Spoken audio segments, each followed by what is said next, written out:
दोस्तों कहते हैं कि कुछ जगहें ऐसी होती हैं जहां इंसान नहीं बल्कि उनकी मौजूदगी राज करती है जो कभी इस दुनिया में थी ही नहीं। आज की कहानी ऐसी ही एक जगह से जुड़ी है, एक पुराने डाक बंगले के कमरा नंबर 13 से। अगर आप दिल कमजोर रखते हैं तो शायद यह कहानी आपके लिए नहीं है। तो चलिए, KSF फैक्ट्स लेकर आया है।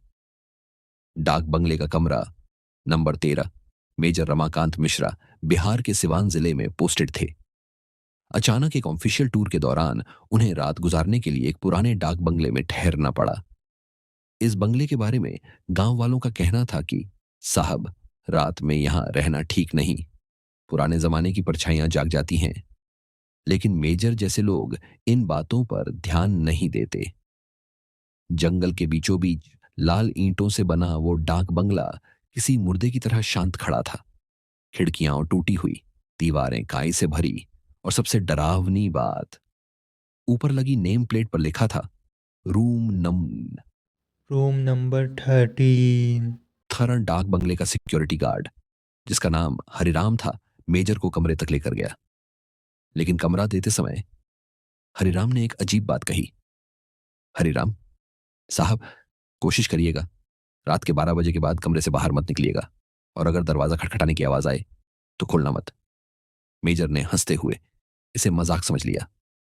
हरिराम कमरा खोलकर चला जाता है। मेजर कमरे के अंदर जाता है।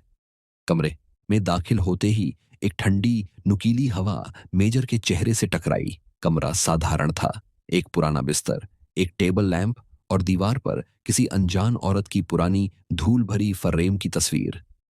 तस्वीर में औरत मुस्कुरा रही थी, लेकिन उसकी आंखों में एक अजीब सा खालीपन था, मानो वो किसी को घूर रही हो। ऐसा लग रहा था जैसे मेजर को ही घूर रही हो। मेजर बेड पर जाकर बैठते और मोबाइल निकालकर अपने घर पर बात करते हैं। घर पर बात बात करके मेजर सो जाते हैं। कुछ देर बाद कमरे की दीवार पर कुछ खरोंचने जैसी आवाज आई। आवाज सुनकर मेजर की नींद खुल जाती है। धीरे धीरे वो आवाज बढ़ती गई। क्र्र, क्र्र, क्र्र। उन्होंने सोचा कि शायद कोई चूहा होगा। लैंप ऑन कर दिया और बाहर झांका। कोई नहीं। लेकिन तभी दीवार पर टंगी औरत की तस्वीर हल्के से हिलने लगी। मेजर ने सोचा हवा होगी, लेकिन कमरे की सारी खिड़कियां बंद थीं। रात के ठीक 1 बजे दरवाजे पर तेज खटखटाहट हुई। थक थक थक। दरवाजा खोलो। आवाज एक औरत की थी, बिल्कुल वही आवाज जो तस्वीर से निकलती लग रही थी। मेजर शांत रहे। उन्हें गार्ड की बात याद थी, दरवाजा मत खोलिएगा। लेकिन खटखटाना जारी रहा, और फिर धीरे धीरे आवाजें बदल गईं। कभी बच्चे की हंसी, कभी बूढ़े की कराह, कभी किसी के चीखने की आवाज।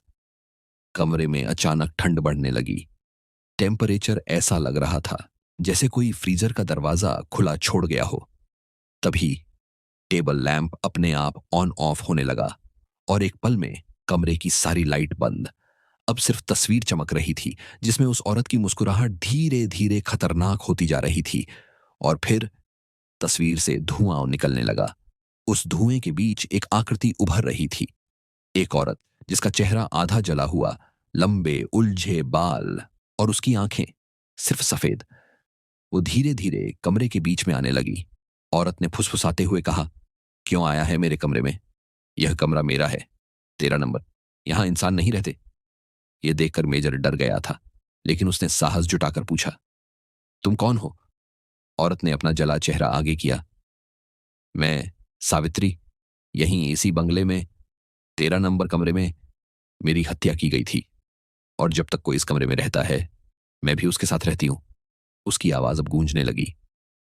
छत, दीवारें, खिड़कियां, सब कुछ कांपने लगा।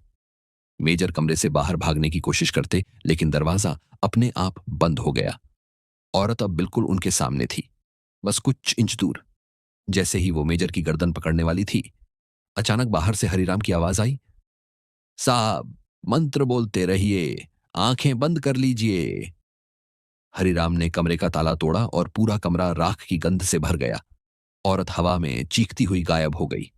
हरिराम ने कहा, साहब, पिछले 40 साल से जिसने भी इस कमरे में रात गुजारी वह जिंदा नहीं बचा।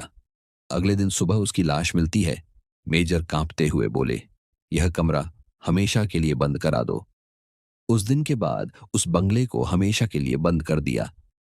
मेजर वहां से चला गया, लेकिन आज भी जब वह उस डाक बंगले का नाम सुनता है तो उसकी रूह कांप उठती है। दोस्तों, कहते हैं कि कुछ कमरों को बंद ही रहने देना चाहिए, क्योंकि वहां क्या रहता है शायद इंसान समझ ही नहीं सकता।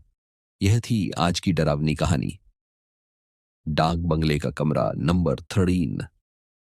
अगर कहानी पसंद आई हो तो लाइक, शेयर और सब्सक्राइब करिए KSR फैक्ट्स को, क्योंकि मैं आपका दोस्त फिर लौटूंगा एक और नई डरावनी कहानी लेकर। तब तक बाय बाय और टेक केयर।